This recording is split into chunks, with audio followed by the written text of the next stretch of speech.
స్వీయ అనుభవాల సమాహార స్రవంతి 51వ భాగం. మిత్రులందరికీ శుభాభివందనములు. దీనికి ముందు ఆర్థిక సామాజిక రాజకీయ సమాహార స్రవంతి అనే పేరుతో యూట్యూబ్లో కార్యక్రమాన్ని నిర్వహించాను. ఎలక్షన్ కోడ్ అమల్లోకి రావడం వల్ల 30 భాగాల ప్రసారం తర్వాత ఆ కార్యక్రమాన్ని మధ్యలో ఆపవలసి వచ్చింది. దాంతో మన స్వీయ అనుభవాల సమాహార స్రవంతి అనే పేరుతో ఈ కార్యక్రమం మొదలుపెట్టాను.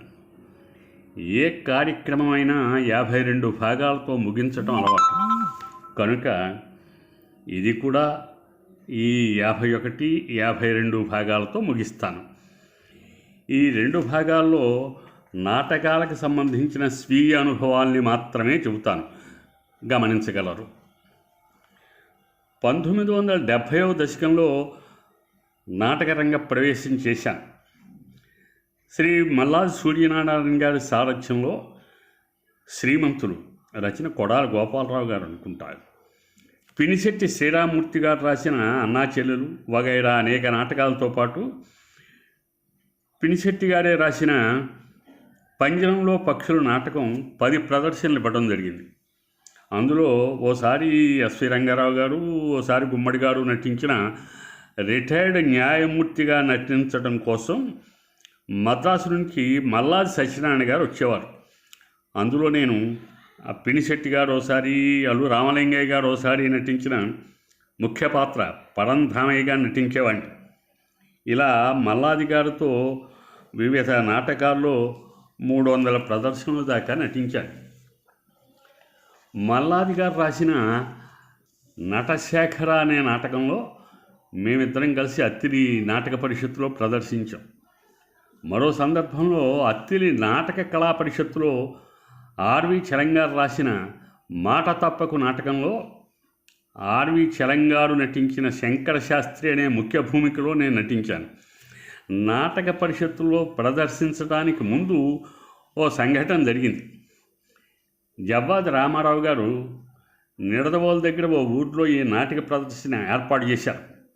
అంటే నాటక పరిషత్తులో పాల్గొనడానికి ముందు రోజున బయట ఓ ప్రదర్శన ఇస్తే బాగా కాన్ఫిడెంట్గా ఉంటుందని ఆలోచన. కానీ జరిగింది ఏమిటంటే, ముందు రోజున జరగవలసిన ప్రదర్శన పరిషత్తులో ప్రదర్శించిన తర్వాత రోజుకి మార్చబడింది. ఇది ఎందుకు చెప్పవలసి వచ్చిందంటే, మరో ఊర్లో మేము నాటక ప్రదర్శిస్తూ ఉన్న సందర్భంలో అది పరిషత్ ఆఖరి రోజు. ఆ నాటక పోటీలకు న్యాయ నిర్ణేత కప్పగంతుల మల్లికార్జునరావు గారు. ఆయన తీర్పు వెలువరించడానికి ముందు ప్రతి నాటకం గురించి రివ్యూ చదివేవారు. ఆ సందర్భంగా ఆయన నా నటన గురించి చాలా బాగా చెప్పారని, ఎంతో మంచి ఉజ్వల భవిష్యత్తు గల నటుడు అన్నారని తర్వాత తెలిసింది. ఆ నాటక పోటీల్లో ఉత్తమ ద్వితీయ నటుడి బహుమతి కూడా ఇచ్చారు నాకు. తర్వాత ఏలూరు నాటిక పోటీల్లో గొల్లపూడి మారుతిరావు గారు రాసిన కాలం వెనక్కి తిరిగింది 1+1 నాటిక ప్రదర్శించాను. మారుతిరావు గారు మీరు ప్రదర్శించండి అని లెటర్ కూడా పంపించారు. చాలామంది ప్రశంసించారు కానీ బహుమతి రాలేదు. తర్వాత నేను మద్రాసు వెళ్ళాక నేను కనిపించిన ప్రతిసారి మారుతిరావు గారు అది చాలా క్రిటికల్గా ఉంటుందయ్యా ఆ నాటిక, ఎలా వేసావయ్యా అంటూ ప్రశంసించేవారు. ఆయన కాంబినేషన్లో 2-3 సినిమాల్లో నటించాను కూడా. ఆయన రచనలో ఇంగ్లీషు పదాలు ఉండేవి.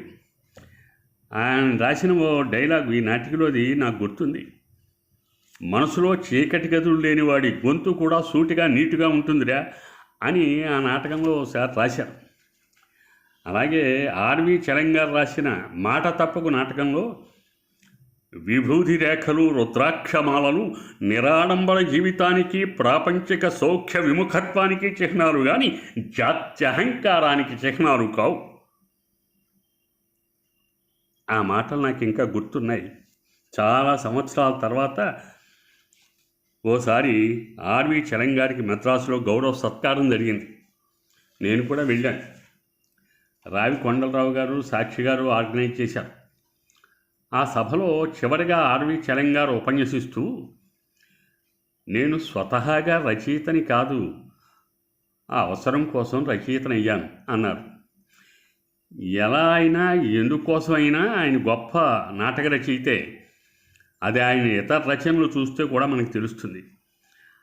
ఆయనకి నాటకం అంటే ఎంత మక్కువో చెప్పడానికి మరో ఉదాహరణ ఏమిటంటే, ఆ రోజుల్లోనూ ఈ రోజుల్లోనూ కూడా నాటకంలో నటించడానికి లేడీ ఆర్టిస్టులు తక్కువే కదా.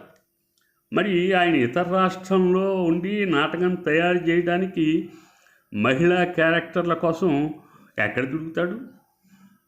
అందుకేగా అవును, ఆయన భార్య లేకపోతే కుమార్తెతో నటింపజేసేవాడని విన్నాను.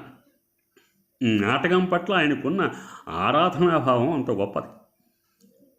మరి రేపటి భాగంలో నా నాటక రచనల గురించి చెప్పి ముగిస్తాను. సశేషం. నమస్తే.